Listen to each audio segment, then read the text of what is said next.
Hey guys, Sublord here, back again with another action figure review, and today we'll be taking a look at the Call of Duty Classic Spawn, Regular Spawn, Standard Spawn, whatever you want to call it Spawn. It's the one with the freaking wired cape that everyone's been going cocoa bananas over, and of course this is brought to us by the fine folks over at McFarlane Toys and Big and Bad Toy Store, because unlike a lot of people, never saw this guy in my area. There was a butt ton of the tactical and or whatever you want to call it, commando spawns, but never seen this guy, and rightfully so, because he is ultra bussin'. This is one of the best figures of the year for me, 2020 fella, for those of you watching this in the future, because it was a 2024 release. At least I got the tactical commando one back in November, so I imagine he was hitting around then. I just didn't find him. That said, oddly enough, he took forever to process. He took like a month to process and charge me and wind up in my pile of loot. So I don't know what's going on with all that. BBT has been super slow because of the holiday season, I'm guessing, but I don't recall that being an issue before. And now with the whole rigmarole going on in LA, it makes me wonder how long stuff's going to take to come in from here on out. That's a scary situation right there. So thoughts are with everyone enduring that literal hell right now. But with that being said, before this review turns into a Debbie Downer sad sack sob story depression fest, why don't we cut right to the chase and get to the meat and taters of this review and take a look-see at all Call of Duty Spawn has to offer in terms of accessories, starting off with this collectible trading card, which I kind of like having some Spawn cards once in a while. It's different. Here's the back. Al Simmons was a dude from Detroit, Michigan. I thought he was from New York.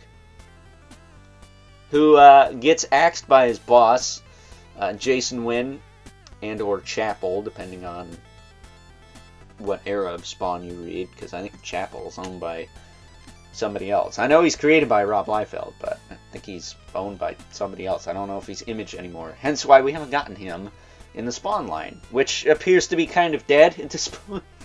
So that's kind of sad, but, I guess shit in one hand, wish in the other, see which one fills quicker. I assure you, you're not going to see Spawn figures in your empty hand. That said, he does come with a plethora of guns, because this is not a Warner Bros. Character. He's got this grenade launcher, which we've seen like 4 times. It was in the first gun pack. It was first introduced with the Grim Knight. Then the King Spawn from the Spawn line came with one, and now he's got one. So, if anything, I might give this to the Commando Spawn from this line. He's got this gun too, a little bit more of a Spawnified gun. He's got this big Chungus here, which I don't even know how you're supposed to get him to hold that, but I'm sure it can be done with some finagling. It's got a giant clip sticking out of it. I do like the fact that the guns are like black with some red on them. They kind of remind me of the She-Spawn guns. And I think of the two, this guy comes with the better guns. Commando Spawn's guns are alright, but this guy's are way better. He's got this one, which I think is the one I have the King Spawn holding, along with this one. So they're probably going to be holding the same guns. Matter of fact, I'm sure they're going to be holding the same guns. So there you go. There is that. That said, this might go with the MK11 Spawn. I'm not sure. The big Chungus one, I don't know yet. I don't have a home for that. That said, that is all you get for guns, but he does come with the hockey puck display stand we're used to seeing with all McFarlane Toys releases. That's all fine and dandy. And he does have a wired cape, which you can slip off quite easily. Just slip it over his head, pop his chin back so you can get the little chain link out. The chain link is actually like plastic, so there is that. Be careful with that. It's a gummy rubber piece, so it shouldn't snap, but you don't want to break your stuff, especially a figure this cool. That said, I see what they were going for, but the execution's a little off. Let me move him out of the way so it's not focusing on his crotch or whatever. The wire's not connected. So you have the wire going down the sides here, and then you have 2 wires for the collar. Now, had this gone all the way around the back, like they do with some of the capes that don't have, tatters in them and whatnot. Because this cape has a little bit of tattering to it, which is fine. And a little bit of weathering too. It's got some paint on it. Looks good. Like, the cape looks good. I don't mind that it's like a t-shirty material. However, I think if the wires were to connect, like go through like this skull link thing here and connect, it would be a little bit more stable on the figure. As it stands, it's kind of a mess and difficult to pose, but it can be done because his chin does lock it down pretty good.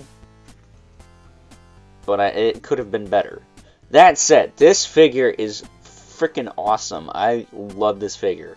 I expected this to be heavy reuse of Throne Spawn. It actually isn't. I mean, it is, but it isn't at the same time. I imagine the shoulders are the same. I think they're the same.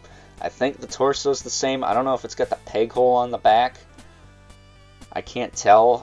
If I can pop the bullet belts off, which these just kind of shift around. Actually, I don't need to. I don't think there's a peg hole on the back. So, if you wanted to, you could put this guy with the cloth cape on the throne. If you wanted to. But he does have like a makeshift like cape. It's supposed to sit on there. Because his chains don't go too low like that Throne Spawns do. So you can kick his legs up a lot easier than Throne Spawn. Either way, my point being, this guy is a little bit better than Throne Spawn because he's not as hindered. So, as far as his articulation goes, his head is on a double ball peg. He can rotate side to side. He can look up a little bit. He can't do it a ton, unfortunately. That's the only downside with this body. It's a little limited in the up range. That or it's just tight. It does got some good tilt, though. His shoulders will go out. I will say, between the two, this guy's a little bit tighter than my Commando Tactical whatever from this line. This shoulder doesn't have much of a ratchet in it, but this one does. You can see it there. So, some food for thought there.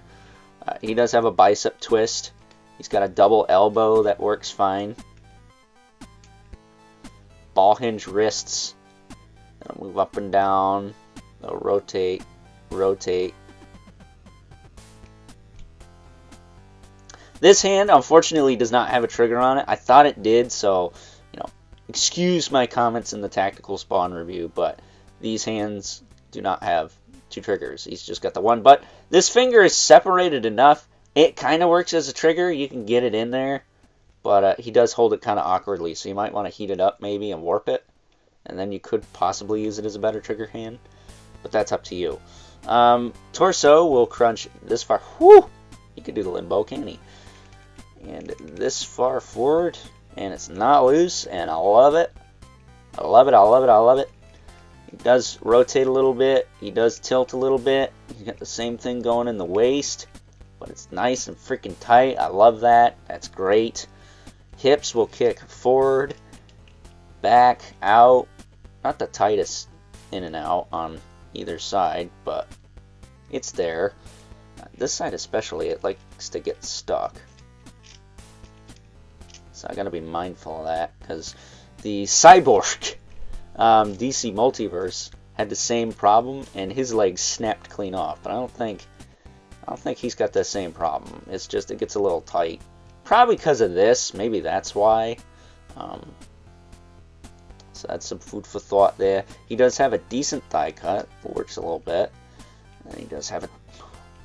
He has a double knee if I can get it. I thought I got all the joints to work. Maybe I didn't get.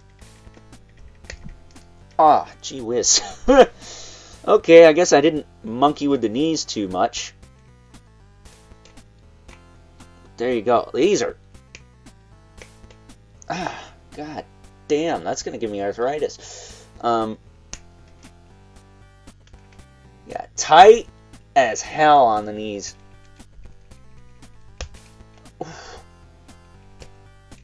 There we go. McFarlane Plastic is pretty good, but damn, that's tough, dude. Holy shit.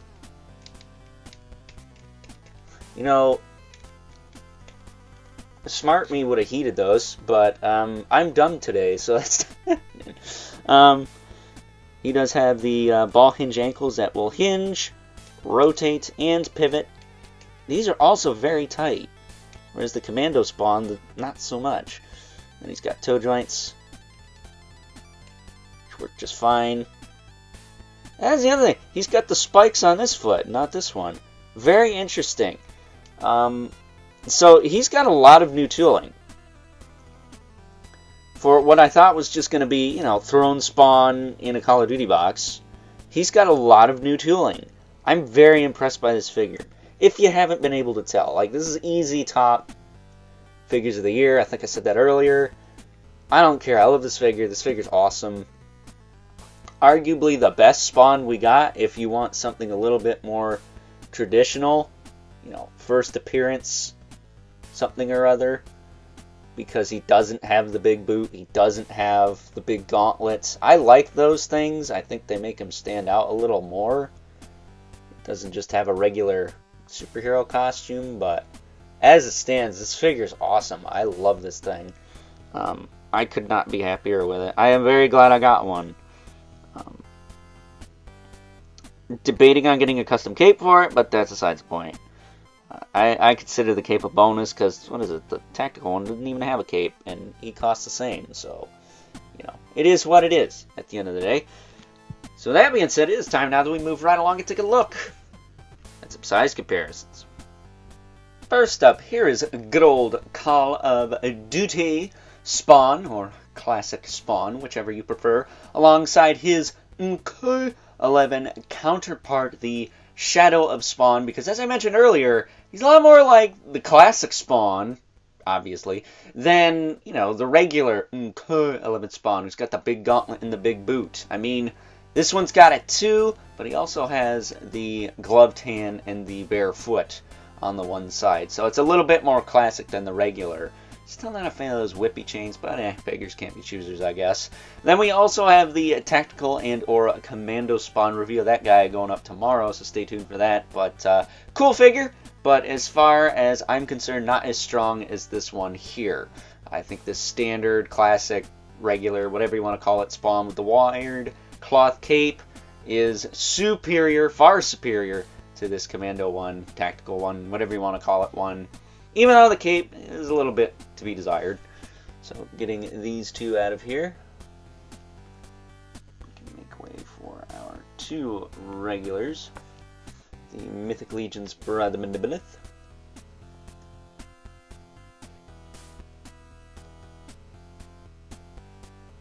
And the infamous MK11 Spawn, who is about neck and neck with old Call of Duty Spawn here, because, well, they're the same guy after all, right? So that being said, it's time now that we wrap things up with some final thoughts. Overall, and if you haven't been paying attention throughout the majority of this review, what are you doing? Obviously, I like this figure. I like it a lot. And yeah, definitely a contender for my top 13 of 2024, whenever the hell I decide to get around to that. The cape notwithstanding, this is by far one of the best Spawn figures in my collection. Possibly, well, if he had metal chains, the best Spawn figure McFarlane Toys has ever given us in like the past few years. Right up there with good old MK11 Spawn and the Batman v Spawn 2-pack Spawn and or Throne Spawn from the Spawn's universe line. So, with that being said, I hope you guys enjoyed this review. And until next time, I'll catch you guys later.